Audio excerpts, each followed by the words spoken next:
ಸ್ನೇಹಿತರೆ, ಡೆಲ್ಲಿ ವಿರುದ್ಧ ಗೆದ್ದ ಬಳಿಕ ಆರ್ಸಿಬಿ ತಂಡಕ್ಕೆ ಸಿಕ್ಕಿದವು 3 ದೊಡ್ಡ ಗುಡ್ ನ್ಯೂಸ್. ಹಾಗಾದ್ರೆ ಸುದ್ದಿಯ ಸಂಪೂರ್ಣ ಮಾಹಿತಿ ಏನು? ಅಷ್ಟಕ್ಕೂ ಡೆಲ್ಲಿ ವಿರುದ್ಧ ಬೆಂಗಳೂರು ಗೆದ್ದ ಬಳಿಕ ಆರ್ಸಿಬಿ ತಂಡಕ್ಕೆ ಸಿಕ್ಕಿರುವ ಆ 3 ದೊಡ್ಡ ಶುಭ ಸುದ್ದಿಗಳಾದ್ರೂ ಯಾವುವು?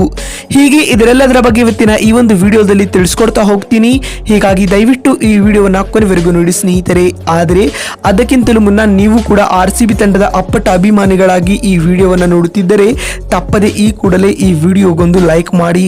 ಹೌದು ಸ್ನೇಹಿತರೆ, ಟಾಟಾ IPL 2024ರ 62ನೇ ಪಂದ್ಯದಲ್ಲಿ ರಾಯಲ್ ಚಾಲೆಂಜರ್ಸ್ ಬೆಂಗಳೂರು ತಂಡವು ಡೆಲ್ಲಿ ಕ್ಯಾಪಿಟಲ್ಸ್ ವಿರುದ್ಧ 47 ರನ್ಗಳ ಭರ್ಜರಿ ಗೆಲುವು ದಾಖಲಿಸಿದೆ. ಅಲ್ಲದೆ ಈ ಗೆಲುವಿನ ಮೂಲಕ ಆರ್ಸಿಬಿ ತಂಡವು ಪ್ಲೇ ಆಫ್ ರೇಸ್ನಲ್ಲಿ ಇನ್ನೂ ಕೂಡ ಜೀವಂತವಾಗಿದೆ ಸ್ನೇಹಿತರೆ. ಈ ಒಂದು ಪಂದ್ಯದಲ್ಲಿ ಟಾಸ್ ಸೋತು ಮೊದಲು ಬ್ಯಾಟಿಂಗ್ ಮಾಡಿದ ರಾಯಲ್ ಚಾಲೆಂಜರ್ಸ್ ಬೆಂಗಳೂರು ತಂಡವು ನಿಗದಿತ 20 ಓವರ್ಗಳಲ್ಲಿ 187 ರನ್ ಕಲೆ ಹಾಕಿ 9 ವಿಕೆಟ್ ಕಳೆದುಕೊಂಡಿತು. ತಂಡದ ಪರ ರಜತ್ ಪಾಟಿದಾರ್ ಅವರು 52 ರನ್ಗಳ ಅರ್ಧ ಶತಕದ ಇನ್ನಿಂಗ್ಸ್ ಆಡಿದರು. 188 ರನ್ಗಳ ಸ್ಪರ್ಧಾತ್ಮಕ ಗುರಿಯನ್ನ ಬೆನ್ನಟ್ಟಿದಂತ ಡೆಲ್ಲಿ ಕ್ಯಾಪಿಟಲ್ಸ್ ತಂಡವು ಅಕ್ಷರ್ ಪಟೇಲ್ ಅವರು ಬಾರಿಸಿದ ಆಕರ್ಷಕ ಅರ್ಧ ಶತಕದ ನೆರವಿನಿಂದಾಗಿ 19.1 ಓವರ್ಗಳಲ್ಲಿ 140 ರನ್ ಕಲೆ ಹಾಕಿ ಸರ್ವಪತನ ಕಂಡಿತು. ಇದರೊಂದಿಗೆ ಆರ್ಸಿಬಿ ತಂಡವು 47 ರನ್ಗಳ ಭರ್ಜರಿ ಗೆಲುವು ದಾಖಲಿಸಿತು. ಆದರೆ ಇದೀಗ ಇದರೆಲ್ಲದರ ನಡುವೆಯೂ ಡೆಲ್ಲಿ ವಿರುದ್ಧ ಬೆಂಗಳೂರು ಗೆದ್ದ ಬಳಿಕ ಆರ್ಸಿಬಿ ತಂಡಕ್ಕೆ 3 ದೊಡ್ಡ ಗುಡ್ ನ್ಯೂಸ್ಗಳು ಸಿಕ್ಕಿವೆ.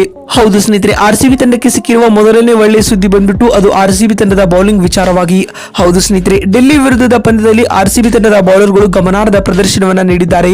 ಮೊಹಮ್ಮದ್ ಸಿರಾಜ್, ಯಶ್ ದಯಾಲ್, ಸ್ವಪ್ನಿಲ್ ಸಿಂಗ್ ರವರು ತಮ್ಮ ಆಕ್ರಮಣಕಾರಿಯಾದ ಬೌಲಿಂಗ್ ದಾಳಿಯನ್ನು ಸಂಘಟಿಸುವ ಮೂಲಕ ಬಲಿಷ್ಠ ಡೆಲ್ಲಿ ತಂಡದ ಬ್ಯಾಟಿಂಗ್ ಲೈನ್ಅಪ್ ಅನ್ನೇ ಧೂಳಿ ಮಾಡಿದ್ದಾರೆ. ಇದೀಗ ಆರ್ಸಿಬಿ ತಂಡದ ಈ ಬೌಲಿಂಗ್ ಅಟ್ಯಾಕ್ ಬೆಂಗಳೂರು ತಂಡಕ್ಕೆ ಒಳ್ಳೆಯ ಸುದ್ದಿ ಅಂತಾನೆ ಹೇಳಬಹುದು. ಇದೀಗ ಇದೇ ರೀತಿಯಾದ ಆಟವನ್ನ ಆರ್ಸಿಬಿ ತಂಡದ ಬೌಲರ್ಗಳು ಚಿನ್ನಸ್ವಾಮಿ ಅಂಗಳದಲ್ಲಿ ಚೆನ್ನೈ ವಿರುದ್ಧವೂ ಆಡಿದ್ದೇ ಆದಲ್ಲಿ ಆರ್ಸಿಬಿ ತಂಡಕ್ಕೆ ಸುಲಭ ಜಯ ದಕ್ಕಲಿದೆ. ಈ ಮುಖ್ಯವಾಗಿ ಪ್ಲೇ ಆಫ್ಗೆ ಆರ್ಸಿಬಿ ಎಂಟ್ರಿ ನೀಡಲಿದೆ ಅಂತ ಹೇಳಬಹುದು. ಇನ್ನು ಡೆಲ್ಲಿ ವಿರುದ್ಧ ಗೆದ್ದ ಬಳಿಕ ಆರ್ಸಿಬಿಗೆ ಸಿಕ್ಕಿರುವ ಎರಡನೇ ಒಳ್ಳೆ ಸುದ್ದಿ ಬಂದ್ಬಿಟ್ಟು ಅದು ಆರ್ಸಿಬಿ ತಂಡದ ಮಿಡಲ್ ಆರ್ಡರ್ ಬ್ಯಾಟಿಂಗ್ ವಿಭಾಗದ ವಿಚಾರವಾಗಿ. ಹೌದು ಸ್ನೇಹಿತರೆ, ಡೆಲ್ಲಿ ವಿರುದ್ಧದ ಪಂದ್ಯದಲ್ಲಿ ಆರ್ಸಿಬಿ ತಂಡವು ಉತ್ತಮ ಆರಂಭವನ್ನ ಪಡೆದುಕೊಂಡಿರಲೇ ಇಲ್ಲ. ವಿರಾಟ್ ಕೊಹ್ಲಿ ಹಾಗೂ ಫಾಫ್ ಡುಪ್ಲೆಸಿಸ್ ರವರು ಬಂದಷ್ಟೇ ಬೇಗವಾಗಿ ವಿಕೆಟ್ ಕೈ ಚೆಲ್ಲಿ ಹೊರನಡೆದರು. ಆದರೆ ಇದಾದ ಬಳಿಕ ಆರ್ಸಿಬಿ ತಂಡದ ಮಧ್ಯಮ ಕ್ರಮಾಂಕದ ಆಟಗಾರರು ಆರ್ಸಿಬಿ ತಂಡಕ್ಕೆ ಆಸರೆಯಾಗಿ ನಿಂತರು. ಅದರಲ್ಲಿಯೂ ಪ್ರತಿ ಪಂದ್ಯದಲ್ಲಿಯೂ ರಜತ್ ಪಾಟಿದಾರ್ ಅವರು ಅದ್ಭುತ ಆಟವನ್ನು ಆಡುತ್ತಿದ್ದಾರೆ ಮತ್ತು ರಜತ್ ಪಾಟಿದಾರ್ ಅವರಿಗೆ ಸಾಥ್ ನೀಡುತ್ತಿರುವ ವಿಲ್ ಜಾಕ್ಸ್ ಅವರು ಕೂಡ ಅಮೋಘ ಆಟವನ್ನು ಆಡುತ್ತಿದ್ದಾರೆ. ಅಲ್ಲದೆ ಕೊನೆ ಹಂತದಲ್ಲಿ ಬಂದು ಕ್ಯಾಮರೂನ್ ಗ್ರೀನ್ ರವರು ಒಂದೊಳ್ಳೆ ಕ್ಯಾಮಿಯೋ ಇನ್ನಿಂಗ್ಸ್ ಆಡುವ ಮೂಲಕ ಆರ್ಸಿಬಿ ತಂಡದ ಸ್ಕೋರ್ ಅನ್ನ ಹೆಚ್ಚಿಸುತ್ತಿದ್ದಾರೆ. ಆರ್ಸಿಬಿ ತಂಡದ ಈ ಬ್ಯಾಟಿಂಗ್ ಆರ್ಡರ್ ಇದೀಗ ಆರ್ಸಿಬಿಯ ಅಭಿಮಾನಿಗಳಿಗೆ ಒಳ್ಳೆಯ ಗುಡ್ ನ್ಯೂಸ್ ಆಗಿರಲಿದೆ ಅಂತ ಹೇಳಬಹುದು ಸ್ನೇಹಿತರೆ.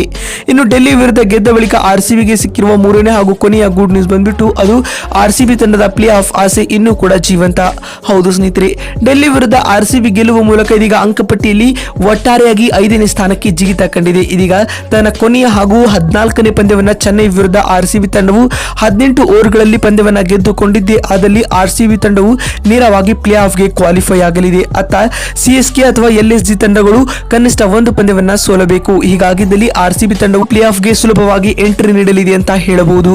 ನೋಡಿದ್ರಲ್ಲ ಸ್ನೇಹಿತರೆ, ಡೆಲ್ಲಿ ವಿರುದ್ಧ ಬೆಂಗಳೂರು ಗೆದ್ದ ಬಳಿಕ ಆರ್ಸಿಬಿ ತಂಡಕ್ಕೆ ಸಿಕ್ಕಿರುವ 3 ದೊಡ್ಡ ಗುಡ್ ನ್ಯೂಸ್ಗಳು ಯಾವುವು ಅಂತ ತಿಳಿಸಿಕೊಡುವ ನಮ್ಮ ಈ ಪ್ರಯತ್ನ ನಿಮಗೆ ಇಷ್ಟವಾಗಿದ್ದಲ್ಲಿ ತಪ್ಪದೆ ಈ ಕೂಡಲೇ ಈ ವಿಡಿಯೋಗೊಂದು ಲೈಕ್ ಮಾಡಿ.